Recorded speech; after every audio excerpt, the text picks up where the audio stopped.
AC Verma capacitor question number 26. Find the equivalent capacitances of the combinations shown in figure between the indicated points. Student इस question में हम लोगों को equivalent capacitance निकालना है दो पॉइंट के बीच में। अभी ए और बी पार्ट को एक साथ हम लोग सॉल्व करेंगे और तीन तरीके से सॉल्व करेंगे, देखते हैं कैसे। तो दो इंडिकेटेड पॉइंट दिया हुआ है, इस दो पॉइंट के बीच में इक्विवेलेंट कैपेसिटेंस निकालना है। बी के लिए आप देख सकते हैं one thing. Second thing student आप ध्यान दीजिए, यहां पर किसी भी दो कैपेसिटर के लिए बताना मुश्किल है कि भाई ये दो कैपेसिटर सीरीज में है या पैरेलल में। आप किसी भी दो कैपेसिटर के लिए आप नहीं बता सकते हैं कि भाई हाँ ये दोनों सीरीज में है या पैरेलल में, यहां भी नहीं, यहां नहीं बता सकते हैं। मतलब यहां पर आप सीरीज पैरेलल का कंसेप्ट यूज नहीं कर सकते भाई, तो थोड़ा सा कॉम्प्लेक्स प्रॉब्लम लग रहा है, वन थिंग। सेकंड थिंग, साथ ही साथ जैसे ही आप ये 5 कैपेसिटर का अरेंजमेंट देखेंगे तो आपके दिमाग में आएगा व्हीटस्टोन ब्रिज, और साथ ही साथ बैलेंस्ड व्हीटस्टोन ब्रिज का कंसेप्ट आपके दिमाग में आएगा भाई, क्योंकि उस केस में क्वेश्चन को सॉल्व करना बहुत आसान हो जाता है। तो बैलेंस्ड व्हीटस्टोन ब्रिज के लिए लेकिन क्या होता है, देखिए 1 into 1, इसका वैल्यू 1 आया, दिस इज 3 into 3 9 आ गया। मतलब कि ये बैलेंस्ड व्हीटस्टोन ब्रिज नहीं है। अगर ये बैलेंस होता तो इस कैपेसिटर को हम हटा सकते थे और ये दोनों सीरीज में हो जाता, ये दोनों सीरीज में, फिर इसका इक्विवेलेंट पैरेलल में, और बहुत आसानी से क्वेश्चन सॉल्व हो जाता। सिमिलर कंसेप्ट यहाँ भी है, आप देख सकते हैं ये भी बैलेंस्ड व्हीटस्टोन ब्रिज नहीं है। तो भाई इस तरह के क्वेश्चन में समझिएगा, बहुत ही इंपॉर्टेंट क्वेश्चन है। इस तरह के क्वेश्चन में हम लोग कैसे मतलब अटेम्प्ट लेते हैं और कैसे सॉल्व करते हैं, तो अभी हम लोग देखेंगे। स्टूडेंट सबसे पहला मेथड जो अभी मैं आपको बताऊंगा ये होगा केवीएल का यूज करके, किरचॉफ वोल्टेज लॉ का यूज करेंगे और साथ ही साथ सिमेट्रिसिटी का कंसेप्ट यूज करेंगे। इंपॉर्टेंट मेथड है। इस मेथड का सबसे बड़ा बेनिफिट स्टूडेंट ये है कि आप बिल्कुल एश्योर रहेंगे कि क्वेश्चन तो कैसा भी आपको नेटवर्क दे दिया जाए, किसी भी तरह का सर्किट दे दिया जाए, आप बिना कोई मिस्टेक का उसको बहुत आसानी से सॉल्व कर पाएंगे।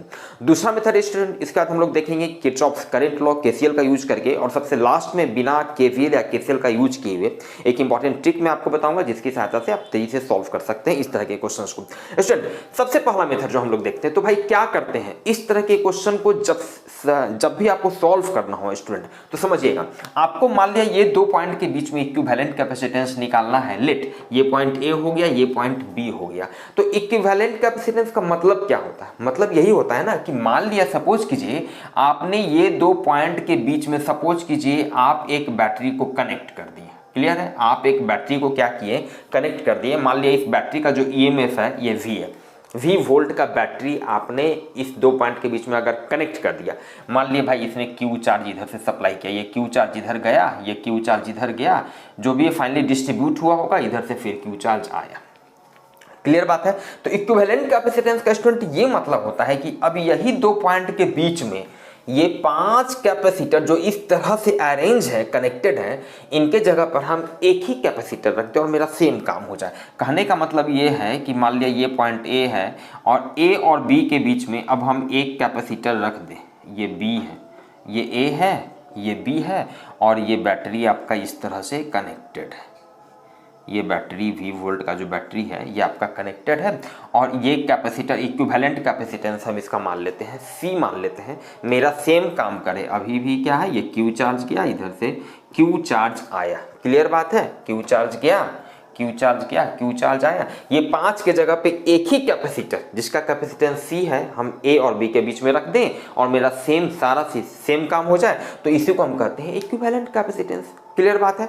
चलिए, तो जब भी इस तरह के क्वेश्चन को सॉल्व करना है तो इस बेसिक तरीके से हम लोग प्रोसीड करते हैं, बढ़ते हैं, समझिएगा। तो भाई अब हम लोगों को क्या निकालना है, ये C का वैल्यू निकालना है, इक्विवेलेंट कैपेसिटेंस निकालना है। तो ध्यान दीजिए, ये C इक्वल टू क्या हम लोग लिख सकते हैं, Q बाई V।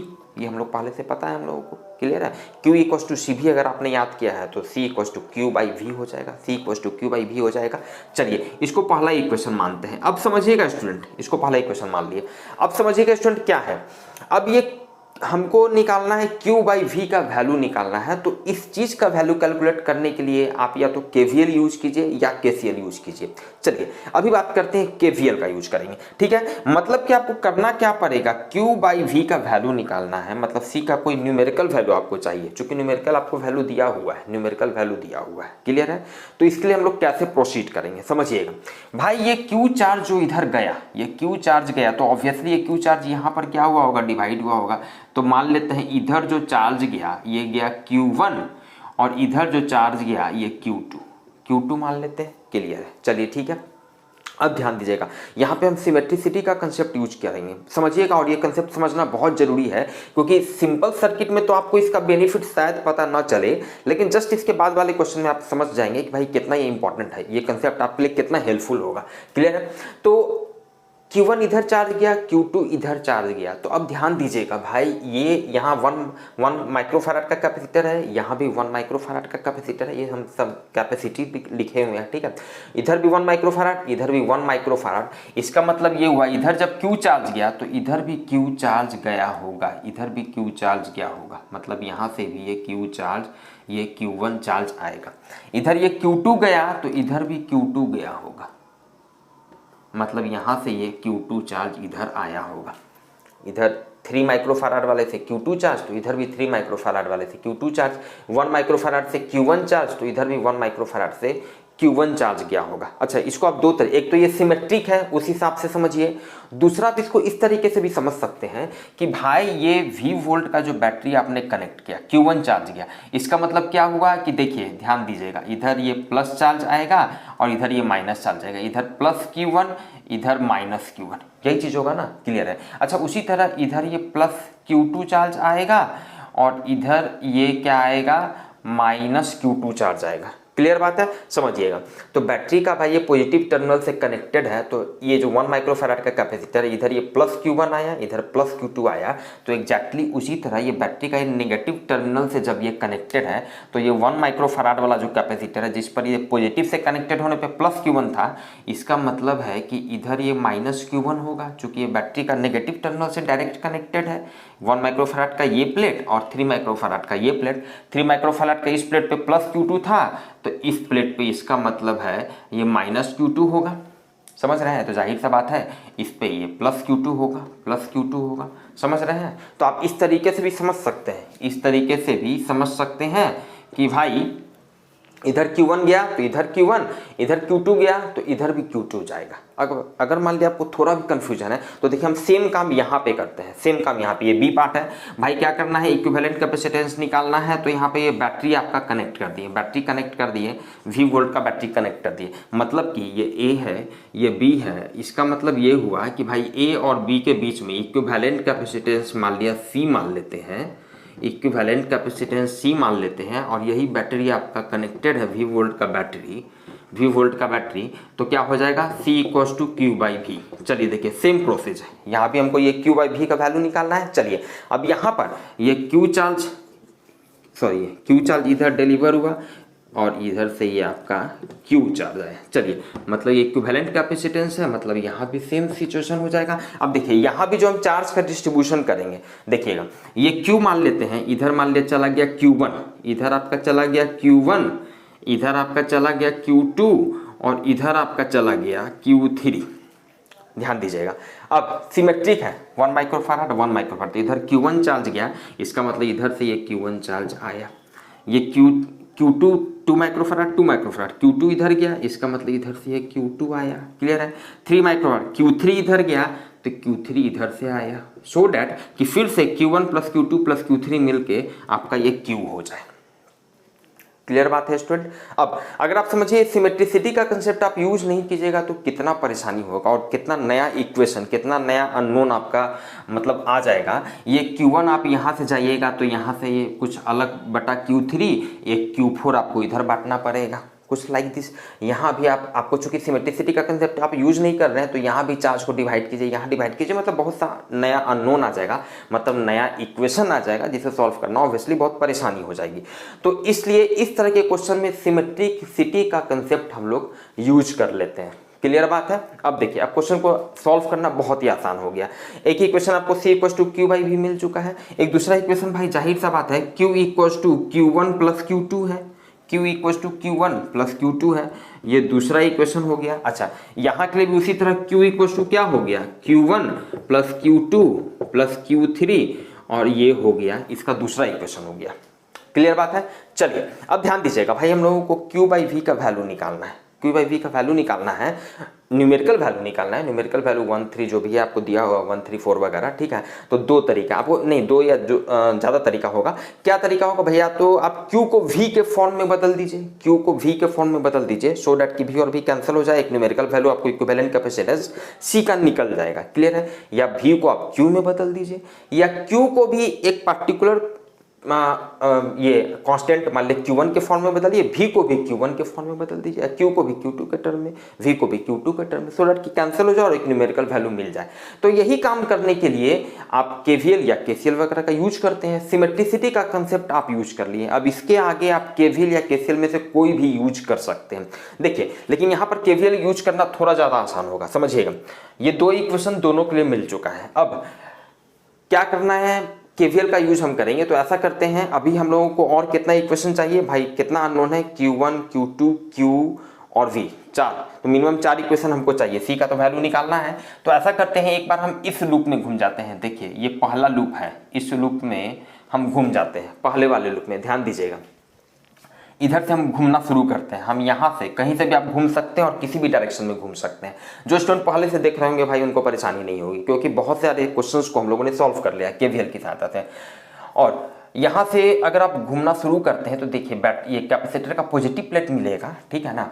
तो N1 पहले वाले लूप में ध्यान दीजिएगा, हम इस तरह से मूव करना शुरू कर रहे हैं। तो इसके क्रॉस पोटेंशियल कितना हो जाएगा, इसके क्रॉस पोटेंशियल कितना हो जाएगा, V का इक्वल टू क्या होता है, Q बाई C। तो चार्ज इस पर Q1 है, Q1 बाई इसका कैपेसिटेंस हो गया 1, ध्यान दीजिएगा, Q1 बाई C। इसके क्रॉस पोटेंशियल पॉजिटिव लिए हैं क्योंकि हम इधर से मूव कर रहे हैं और कैपेसिटर का पॉजिटिव प्लेट मिला है। हम आगे बढ़ते गए। अच्छा ये इधर Q1 गया, इधर Q2 गया, इसका मतलब इधर कितना चार्ज आया होगा, Q1 माइनस Q2 आया होगा, तब ना Q2 उधर गया, Q1 टोटल आ रहा था, तो Q1 minus Q2, so that कि इस प्लेट पे आपका Q1 माइनस Q2 चार्ज आ जाएगा, प्लस Q1 माइनस Q2, और इस पर उतना ही negative charge minus Q1 minus Q2। आप समझ रहे हैं, चलिए ठीक है। तो इस लूप में घूम रहे हैं हम, आगे ऐसे बढ़ते गए। फिर से इस कैपेसिटर का पॉजिटिव प्लेट मिला है, तो फिर प्लस ले लिए। चार्ज कितना है, Q1 minus Q2 divided by इसका कैपेसिटेंस कितना है, 4। चलिए अब आगे बढ़ते गए। तो इस कैपेसिटर का जब ऐसे मूव किया तो कैपेसिटर का नेगेटिव प्लेट मिला तो माइनस ले लिए, कैपेसिटर का नेगेटिव प्लेट मिला तो माइनस ले लिए। माइनस चार्ज इस पे कितना है, Q2, इसका चार्ज है Q2 डिवाइडेड बाई इसका कैपेसिटेंस कितना है, Q3। इसके क्रॉस पोटेंशियल इतना हो गया, तीनों के क्रॉस पोटेंशियल हम जोड़ दिए इक्वल्स टू 0। क्लियर है स्टूडेंट, चलिए ठीक है। ये इक्वेशन मान लिया स्टूडेंट आपका हो गया, ये इक्वेशन नंबर आपका 3 हो गया। क्लियर स्टूडेंट, चलिए एक इक्वेशन और चाहिए। तो अब ऐसा करते हैं भाई, ये V वाला, तो हम ऐसा करते हैं टोटल बड़ा वाला लूप में घूम जाते हैं, यहाँ से ऐसे करके इस तरह से ऐसे घूम जाते हैं। तो ध्यान दीजिएगा, यहाँ से ऐसे मूव करना शुरू किए तो ये हो गया Q1 बाई 1। अच्छा ऑल्सो ये हो गया Q1 बाई 1। अच्छा आगे बढ़े, पॉजिटिव प्लेट मिल रहा है कैपेसिटर का, तो Q2 इस पे charge Q2 divided by plus Q2 by 3। फिर ऐसे मूव करते हुए यहाँ से ऐसे मूव करते, जब इधर मूव करके जब ऐसे आ रहे हैं तो बैटरी का नेगेटिव प्लेट मिल रहा है और इसका पोटेंशियल भी, तो V माइनस V। क्लियर है, इक्वल्स टू 0। ये आपका इक्वेशन नंबर 4 हो गया। कुछ नहीं करना है स्टूडेंट, अब बस इस चारों इक्वेशन को, जो कि बहुत इजी है, आप सॉल्व कीजिए and you will get the answer. देखिए यहाँ पे इक्वेशन हम लिख रहे हैं, यहाँ पे इक्वेशन स्टूडेंट लिख रहे हैं, दो इक्वेशन हम लोगों को मिल चुका है। चलिए एक बार ऐसा करते हैं कि इस लूप में घूम जाते हैं, इस लूप में देखिए Q1, इसके क्रॉस पोटेंशियल कितना हो जाएगा, Q1। अच्छा यहाँ पे ये प्लस Q1 चार्ज आएगा, प्लस Q1 माइनस Q1, आप समझ रहे हैं, Q1 इधर गया। अच्छा इधर है plus Q3 minus Q3। Clear है, तो इधर है भाई ये Q1 चार्ज इधर है, ये Q3 इधर, इसका मतलब इधर कितना चार्ज आया होगा, Q1 माइनस Q3 आया होगा। क्लियर बात है, इसका मतलब है कि इस पे प्लस और इस पे माइनस, इस पे कितना प्लस चार्ज आया होगा, Q1 माइनस Q3। क्लियर है स्टूडेंट, चलिए ये चार्ज हो गया। अच्छा ध्यान दीजिए, Q2 चार्ज इधर गया, Q2 चार्ज इधर गया। क्लियर है, इसका मतलब ये टोटल Q1 माइनस Q3 निश्चित रूप से डायरेक्ट इधर आया होगा, Q1 माइनस Q3, मतलब इस कैपेसिटर पे ये प्लस चार्ज आ गया होगा, Q1 माइनस Q3। क्लियर है, और इस पर उतना ही नेगेटिव चार्ज आ गया होगा। क्लियर है। अच्छा ये Q3 इधर से आया और इधर से आया Q1 माइनस Q3 इधर से आया, इधर से Q3, दोनों ऐड होके फिर से ये आपका Q1 चार्ज आ गया, मतलब यहाँ पे प्लस Q1 चार्ज आ गया। क्लियर है। चलिए अब भाई आप किसी भी लूप में आपको एटलीस्ट 3 इक्वेशन और चाहिए। कितने उन्होंने, 1 2 3 4 और भी, ठीक है 5, ठीक है 2 इक्वेशन मिल चुका है। ऐसा करते हैं इस लूप में घूमते हैं। ध्यान दीजिएगा, इस लूप में जब स्टूडेंट घूमेंगे, इस लूप में यहाँ से घूमना शुरू करते हैं। यहाँ से जब हम आगे बढ़े तो कैपेसिटर का पॉजिटिव प्लेट मिल रहा है तो प्लस ले लेंगे इसको। ये पहला लूप हम लिख चुके हैं, ठीक है। तो इन 1 में लिखते हैं, ये इधर आपका हो जाएगा Q1 divided by Q1 by 1 और इधर आगे बढ़े तो ये पॉजिटिव चार्ज मिल रहा है तो plus Q1 minus Q3 divided by 4, ठीक है। फिर आगे बढ़े, ध्यान दीजिएगा ये इस पर है प्लस Q2 और इधर है माइनस Q2, इधर आगे बढ़ रहा है तो कैपेसिटर का नेगेटिव प्लेट मिल रहा है तो माइनस चार्ज कितना होगा, Q2 by 2 equals to 0। Clear है। ये तीसरा इक्वेशन मान ली, एक इक्वेशन यहाँ से मिल गया। अच्छा अब दूसरा ऐसा करते हैं कि इस लूप में घूम जाते हैं, ये जो दूसरा वाला लूप है, ठीक है, इस लूप में घूमते हैं। ध्यान दीजिएगा यहाँ से शुरू करेंगे, कैपेसिटर का पॉजिटिव प्लेट तो इन 2 में यहाँ पे कैपेसिटर का पॉजिटिव प्लेट तो ये हो गया Q3 बाई 3, ठीक है। यहाँ से आगे बढ़ें तो यहाँ से जब आगे बढ़ेंगे Q2 चार्ज इधर आ रहा है तो ये आपका हो गया माइनस Q2 बाई 2 और इधर से जब ऐसे आगे बढ़ेंगे तो ये हो गया minus Q1 minus Q3 by 4 equals to 0। Clear है स्टूडेंट। तो एक ये इक्वेशन आपका मिल गया 4। एक इक्वेशन स्टूडेंट और V से रिलेटेड चाहिए, एक इक्वेशन चाहिए कहाँ से, V से रिलेटेड, क्योंकि भाई हम लोगों को Q बाई V का वैल्यू निकालना है, ठीक है। तो ऐसा करते हैं कि डायरेक्ट ये बीच वाले सेक्शन से होते हुए निकल जाते हैं। क्यों, इससे थोड़ा आसान हो जाएगा। देखिए Q2 कैपेसिटेंस भी सेम है तो ऑल्सो ये हो जाएगा Q2 by 2 plus Q2 by 2 और प्लस Q2 बाई 2 इधर से घूमते हुए माइनस भी इक्वल्स टू 0। ये 5वां इक्वेशन मिल गया। Clear student. अब देखिए स्टूडेंट इसको जब सॉल्व करेंगे तो बहुत आसानी से इसका आंसर मिल जाएगा। तो स्टूडेंट इन इक्वेशंस को सॉल्व करने के बाद आप देख सकते हैं बहुत ही आसानी से इसे सॉल्व किया गया है। इक्वेशन नंबर 3 जो यहाँ पे हम लोगों ने लिखा था, यहाँ से Q1 और Q2 में एक रिलेशन निकल गया। क्लियर है। उसके बाद हम लोगों ने एक ये इक्वेशन लिखा था, इक्वेशन नंबर 4, और यहाँ से V को हम लोगों ने Q1 और Q2 के फॉर्म में लिखा, Q1 का वैल्यू Q2 के टर्म में लिख दिया। फाइनली V को भी हम लोग Q2 के टर्म में बदल लिए, Q1 को तो Q2 के टर्म में बदल ही लिए थे। सो डैट कि अब ध्यान दीजिएगा C equals to Q by V है भाई, Q equals to Q1 plus Q2 by V, Q1 plus Q2, तो Q1 की जगह Q2 रख दिए, Q2 को Q2 रहने दिए और V को हम लोग Q2 को फॉर्म में बदल दिए। यही हम लोगों का टारगेट था कि ऊपर और नीचे दोनों या तो सेम टर्म में हो जाए, ठीक है।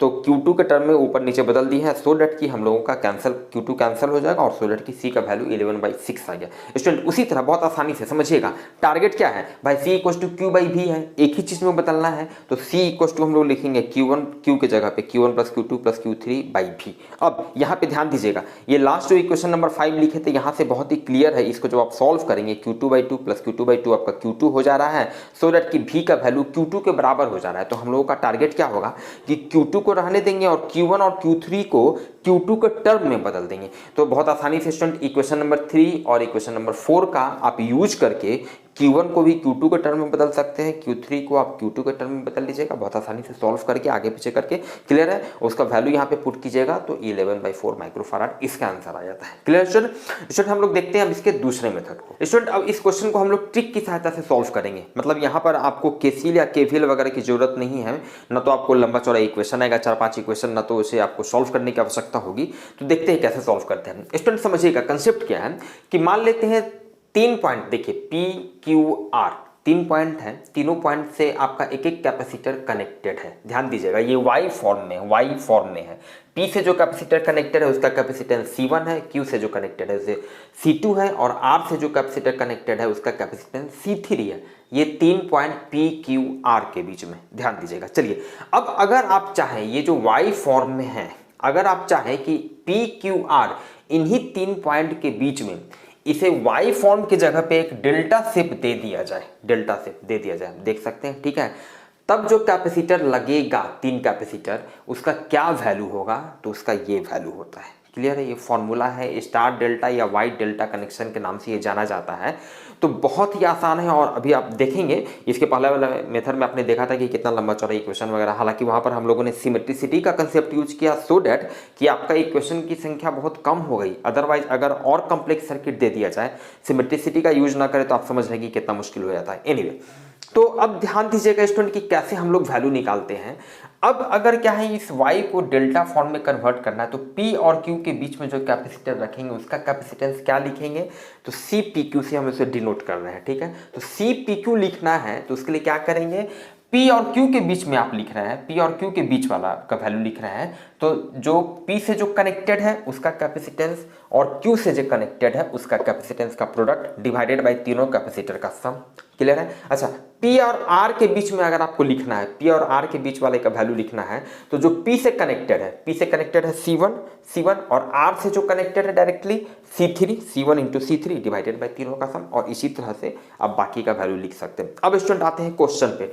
चलिए, ये ओरिजिनल क्वेश्चन है स्टूडेंट हमारे सामने है। इस 2 पॉइंट के बीच में हम लोगों को इक्विवेलेंट कैपेसिटेंस निकालना है। समझिएगा, बहुत ही अच्छा मेथड है। चलिए, अब अगेन स्टूडेंट ध्यान दीजिए, यहां पर हम ये जो 3 पॉइंट है P, Q, R, इसको हम 3 नाम दे दिए, P, Q, R। क्यों नाम दे दिए भाई, आपको ये फॉर्मूला पहले से पता है। ध्यान दीजिएगा, ये जो P, Q, R के बीच में ये 3 कैपेसिटर है। सपोज कीजिए ये इस पॉइंट के बाद ये जो 1 माइक्रोफैराड का कैपेसिटर है, इसको थोड़ा सा हम तिरछा ऐसे कर दें, 3 वाले को इसको फिक्स रखते हुए इसको थोड़ा ऐसे कर दें, तो ये 1 इधर चला गया, 3 इधर चला गया, और इधर 4 माइक्रोफैराड वाला, तो ये Y एक्चुअल में Y शेप में आ गया। समझ रहे, वाई शेप में ही है इनफैक्ट कहिए तो, ठीक है। तो अब इस P, Q और R के बीच में हम इसको डेल्टा में कन्वर्ट करेंगे। देखिए, डेल्टा में इसको हम कन्वर्ट कर दें। डेल्टा में कन्वर्ट करने से ये क्वेश्चन तो बहुत ही आसान हो गया। उस डेल्टा में जैसे ही कन्वर्ट कीजिएगा, ये दोनों पैरेलल में, ये दोनों पैरेलल में, ये दोनों फिर उसका इसका इक्विवेलेंट सीरीज में, फिर ये और ये फाइनली पैरेलल में, बहुत आसानी से सॉल्व करते चलेगा। क्लियर है, ये फॉर्मूला डायरेक्ट लगाना है। अब देखिए, डेल्टा में कन्वर्ट करने के लिए P और Q के बीच का वैल्यू आपको रखना है, डेल्टा में लिख दिए। अब यहाँ पर जो कैपेसिटर उसका वैल्यू रखना है, तो P और Q के बीच के लिए क्या करेंगे, जो डायरेक्टली P से कनेक्टेड है, P से कौन कनेक्टेड है, 1 वाला, और Q से जो कनेक्टेड है, Q से कौन है, 3 वाला, तो 1 इंटू 3 डिवाइडेड बाई तीनों का सम, 1 + 3 + 4, 1 इंटू 3 बाई 1 + 3 + 4। क्लियर है। उसी तरह आप देख सकते हैं बाकी का वैल्यू भी हम लोग यहाँ पे लिख चुका है, डिटेल यहाँ पर लिखा हुआ है। कन्वर्ट करने के बाद स्टूडेंट ये दोनों आपका पैरेलल में, जिसको थोड़ा और हम सिंप्लीफाई करके लिख दिए हैं, 4/8 को 1/2 आप लिख सकते हैं, 12/8 को आप 3/2 लिख सकते हैं। क्लियर है, जो कि पैरेलल में है, इस तरह से हम सिंप्लीफाई करके दिखा दिए हैं। इन दोनों का इक्विवेलेंट आपका 7/2, ये दोनों का इक्विवेलेंट पैरेलल में डायरेक्ट ऐड कर देंगे 5/2। ये दोनों आपका सीरीज में है, इसका इक्विवेलेंट इतना हो जाएगा। क्लियर है, C1 + C2 और इसके साथ ये पैरेलल में है तो +3/8 कर देंगे, सो डैट आप समझ रहे हैं कि कितना आसानी से और इफेक्टिवली और बिना कोई मिस्टेक का ये क्वेश्चन सॉल्व हो जा रहा है। ठीक है स्टूडेंट, तो हम लोग देखते हैं इसके नेक्स्ट पार्ट को। स्टूडेंट, तो हम लोग इसके सी पार्ट को देखते हैं और बहुत ही आसान है। इनफैक्ट आप देख सकते हैं यहाँ पे ये बैलेंस्ड व्हीटस्टोन ब्रिज का केस है। कैसे भाई, तो 2 × 8 16, 4 × 4 16। ठीक है, इसका मतलब आप इस कैपेसिटर को हटा सकते हैं। कहने का मतलब ये हो गया, मान लिया आप इसको हटा दीजिए, इसको आप हटा सकते हैं, मतलब आप इसको यहाँ से चलिए हटा दिए। ठीक है, अब क्या हुआ भाई, ये दोनों सीरीज में है। ठीक है, ये दोनों सीरीज में है और उसके बाद ये दिस और दिस तीनों पैरेलल में। तो देखिए, एक लाइन में आप इसका डायरेक्ट इक्विवेलेंट कैपेसिटेंस, ये दोनों सीरीज में है तो इसका इक्विवेलेंट कितना हो गया, 2 × 4/2 + 4, C1 + C2 प्लस। ठीक है, इसके साथ ये पैरेलल में है, इसका इक्विवेलेंट, तो इसका इक्विवेलेंट कितना हो गया, 4 × 8/4 + 8। क्लियर है, फिर प्लस इसके साथ ये पैरेलल में है कितना, 4 वाला पैरेलल में। इसको जब स्टूडेंट आप सॉल्व करेंगे then you will get its answer 8 microfarad. Clear है स्टूडेंट, इसके डी पार्ट में अब ध्यान दीजिए, इनफैक्ट ये भी बैलेंस्ड व्हीटस्टोन ब्रिज का केस है। 2 इंटू 8 16, 4 इंटू 4 16, मतलब इस 6 माइक्रोफाराड वाले कैपेसिटर को आप हटा सकते हैं। चलिए हटा दिए, ठीक है।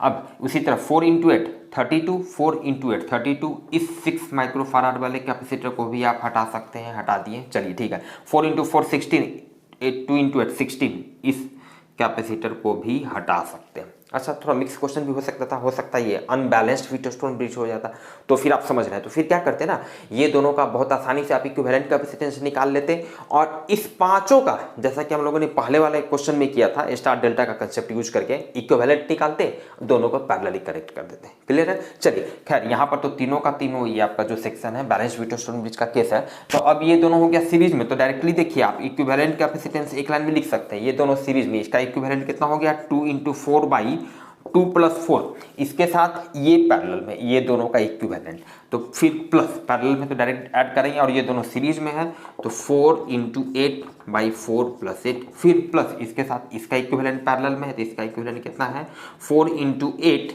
बाई 4 प्लस 8, फिर इसके साथ ये पैरेलल में, इसका इक्विवेलेंट पैरेलल में है, तो इसका इक्विवेलेंट कितना हो जाएगा 2 और 4 का 2 इंटू 4 बाई 2 प्लस 4, और स्टूडेंट इसको जब आप सॉल्व कीजिएगा तो इसका भी आंसर आपको आएगा 8 माइक्रोफाराड। क्लियर है स्टूडेंट?